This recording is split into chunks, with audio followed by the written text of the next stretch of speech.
difficult. I think people do it because, you know, it is such a big concern for us here in Montana. At the same time, I think people do it with some of the tools that may be a little bit less accurate.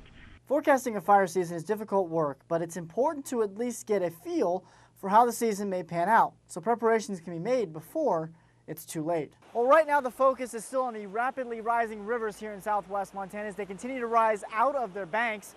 But fire season 2011 isn't that far away, and many, just like myself, may be wondering just how is this water going to have an impact on the upcoming season. Current flooding situation, very wet winter and spring we actually have very little to no impact on what our fire weather season is going to turn out to be. Surprisingly so, what we are seeing now won't really change our upcoming fire season.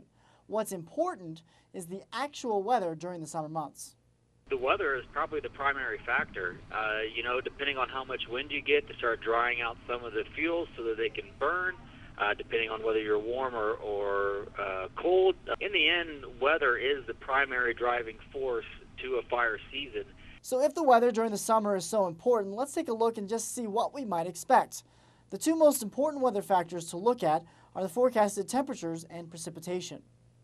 There are indications right now that as we go into July, August, and September, the chances for below normal precipitation are a little bit more likely than normal.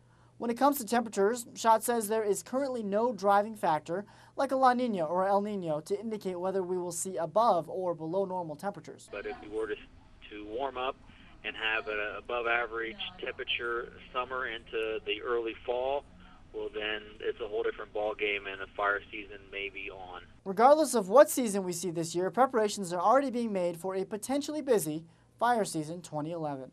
In Bozeman, Adam Bell for Montana's News Station.